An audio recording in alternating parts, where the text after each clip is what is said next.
I had a bit of a reflection after listening to a couple of the episodes that you'd filmed earlier, and one of the topics that I thought, which is kind of linked to that outcome, is around the fact that you gave it a crack, and that in itself should be able to give someone purpose or give someone meaning in their own lives. You know, like I think that's the ambition to be trying, to be, you know, aiming for some forward-facing direction. Like all of those things should give someone purpose. You know, I it's just one of those things that sadly not everyone has the right people around, or have the right people around them to give them that direction, or help them through times where they may not think that they have a meaning or a purpose. But I find that at the very least, you've always got that underlying, or you should always have that underlying drive of do more, try more, you know, continue along the journey of life in some shape or form. Progress of all kinds, I suppose, should be an ambition. Had a good recommendation from a friend yesterday. You know, just getting back on a whole, you know, having a good support network. It's great to have people go, hey, Phil, you can do it. Go for it. Have a crack. But then when you go to your friend, I'm just not confident. I don't think I can do it.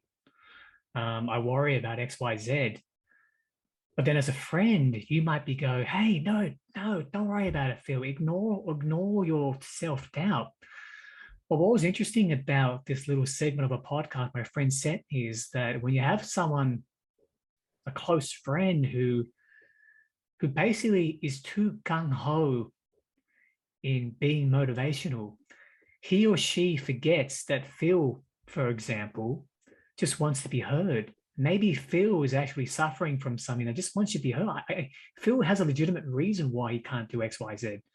So, you know, sorry to loop it back to your 7 friends, but I'm curious also, you got me thinking, buddy, right, about the dynamics between your 7 friends, the motivations behind them. Like I have a friend, Phil, who literally goes through every single one of my podcasts. He listens to them from beginning to end. That's a good friend. That's a good friend. He's married. He has a business. Yeah. He has 3 young kids. Yet he always makes the time to devote a couple of hours of his week to listen to it, to get on WhatsApp and just blast me with feedback.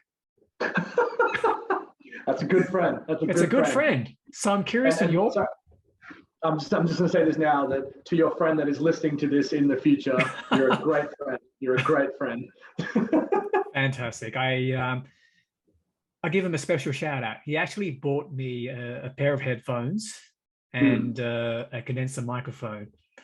He didn't know that I actually have all this ready to go, and he just bought me another set. And I said, wow, that's brilliant. But what you're doing for me in terms of devoting 2-3 hours a week for me to give me feedback is the ultimate gift. So we have a strong dynamic there, and I'd be lying to you, Phil, if I'd have that group of 7 friends with me. So getting back to the whole motivational piece of really understanding Phil, how does that friend dynamic work? You know, we've talked about life, the meaning of it, giving them a crack.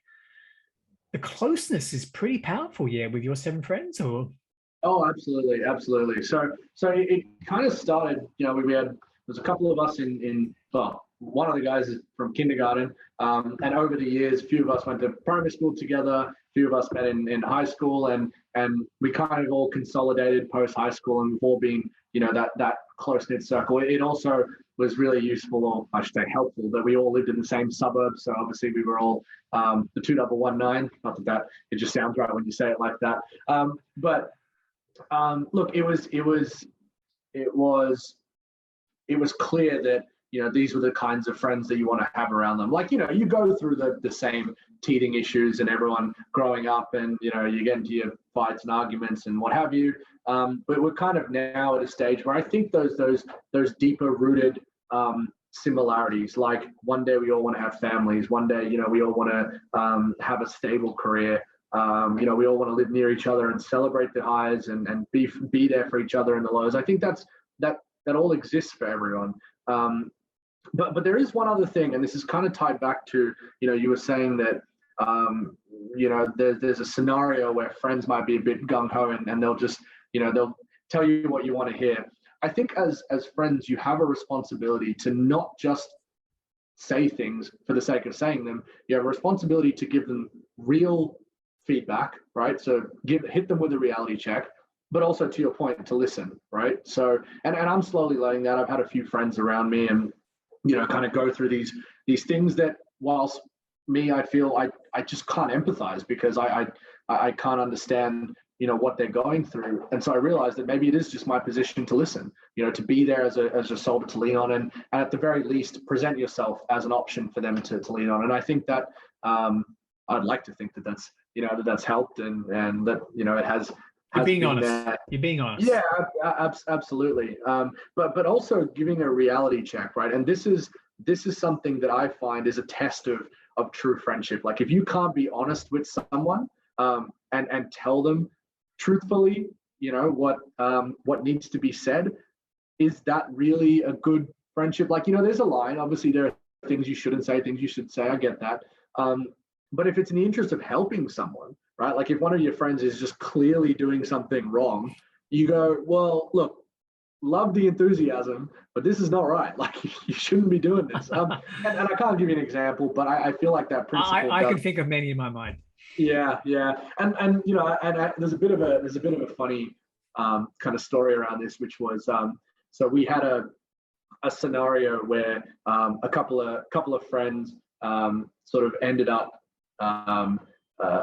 It was during the COVID lockdown. There was a couple of friends that that not everyone was fully aware of their perception of how to deal with the pandemic and all of that, and so as a result they passed on COVID, and there was this whole uproar with a few of us saying, well, would we have done the same? What would we say now that we know that they did that kind of thing. And so I said, all right, look, let me show you how you deal with this. And so we went out for dinner. My girlfriend and I, we went out for dinner with a few of my friends. I said to the guys, I was like, if one of us gave anyone else COVID in this group, would anyone not say anything, or would you just say, you're an idiot, you should have stayed at home and not said anything? And they were like, they would probably never hear the end of it if one of those guys did that. Not because of any, hurtful intent, but it's just like, come on, right? You're sick, don't pass it on. And we won't go down that conversation of, opinions and whatever on what we've gone through the last 2 years. But I just thought it was funny. It's that brutal honesty that I think comes with it's one of those responsibilities I find that you should that you hold or you have when you've got those kinds of friends. And I can tell you this for certainty. I've got a number of friends that are happy to be brutally honest, and that that helps sometimes. And do you find sometimes, Phil, that when you receive something that's brutally honest, do you, like, I'll tell you straight away, sometimes when I get brutally honest feedback, I have to remind myself that this is feedback, slow it down, it's constructive. I don't know you, but sometimes even I sometimes get into a automatic reaction. Oh, I do it all the time. Yeah, absolutely. And I don't want to attribute it to something like ego, because I think I've worked pretty hard to try and remove that kind of remove that from my life. I've tried to consciously look at that.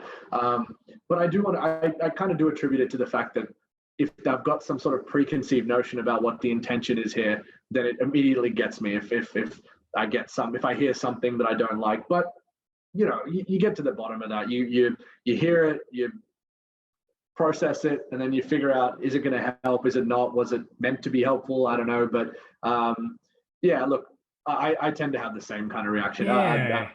But the beauty of it all is that if I go to you, Phil, hey, Phil, great job, great clothes, you're looking great, good deal, pat, pat, pat, pat, pat, right? Yeah, you're not going to really learn anything. Yeah. You're not going to really learn anything. But if I go to you, hey, Phil, X, Y, Z, that sucks because of 1, 2, 3, and this is what I'm sharing with you, you're probably going to go, screw you, yeah, I get it now. Yeah. Well, yeah, it's kind of like I've heard this a few times in really different ways, but it's kind of like the idea that telling your kid that you can do absolutely anything that you want, right? You know, like as in, I love the ambition. It's a beautiful thing to say. But then you get hit with a reality check at some point, and you're like, well, no, I probably can't be the fastest man in the world. No matter how hard I train, no matter how hard I try. So again, it's a reality check, right? So as family or as friends, you probably want to give that honesty. Now, I don't think that's a certain age. At a certain age, yeah, not definitely not now. You know, you feed your kids with as much love as you can now. But but to the point that we were talking about before, perhaps one of the elements you include in the blueprint that you end up designing is a platform to decide, to choose, to learn and figure out what you want, rather than saying this is it. Maybe it's an open-ended thing where it's kind of like one of those those games where you make the decision and you go to a certain page. So rather than this is a great analogy. Rather than reading a book from cover to cover, maybe it's one of those things where it's like when you read a page, it says, well, if you chose this, go to this page. And if you chose this, go to this page. I think there was a book like that back in the day, right? You know, I'm visualizing it. It's like a picture book. I think there was. No, you're right. I remember. There is, but it was very binary. Yeah. They should have make it harder where it's like 5 choices. Yeah. Because life is. I agree. Yeah. I think life is binary in terms of yes and no, but the optionality to get to the binary decision is endless. Yeah. No, I agree. Actually, you know where they did that? They did that on Boulder Dash for Black Mirror. So it was one of the I think it was the most recent season of Black Mirror. I think it was. I don't know. Yeah. But it was meant to be like the first interactive or episode or something. And so you're meant to like you watch a scene and then you decide, and then it will jump to the scene that's corresponding to your selection. Video games. Video games that have the story mode where you can pick the scenario, and that's where I got it from. That's where I remember it from. Yeah. So it's maybe it's like that, you know. Maybe it's not so much about saying this is how this is not how you play the game, but here are your options. You decide, and then you play out whatever comes of that. Maybe that's the way that it's meant to. I'll give you a funny story. You know, I was playing. I got my son an air hockey table. It's like a mini one, right? So naturally, when you get to 9, you win, right? So I'm trying to teach my son how to count. So using air hockey table, right? Now this is pretty funny about blueprint for life, teaching things, but I think a lot of things are quite innate. So getting back to the example of the air hockey table and teaching my son how to count, naturally you got to let him win because he doesn't like losing. So he was on 7, right? You need to get to 9 to win, right? So I go to my son, what's 7 plus 2? His answer wasn't 9. Oh, no. You know what his answer was? Winning. Okay. 7 plus 2 is equal to winning. I don't hate that answer. That's the kind of trash talk I'd probably start with. I'm so proud of my son for the early stages of trash talking. Yeah. No, it's true. You bet. How old did you say he was? He's 4.5. If he's 4.5 and he's laying out, lines like that, you better wait. He hits maybe 6 or 7, he'll be cussing you out in no time. And when he gets to 9, he's doing loops around the air hockey table. Yeah. Going, yeah. Yeah. So it's funny. No, go on. No, it's just funny how when you talk about the blueprint of life, we can take this off to many branches. It then brings me to the concept of nature versus nurture. Yeah. Now, in that case with my son, I'm teaching you 7 plus 2. 7 plus 2 equals to 9. It does not equal to winning. But he made that connection straight away. Yeah.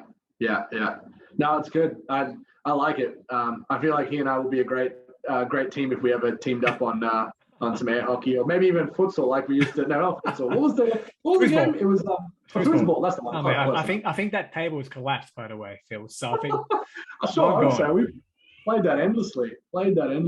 No, whilst we were working, I think. Whilst we were working hard. Yeah. Look. Yes.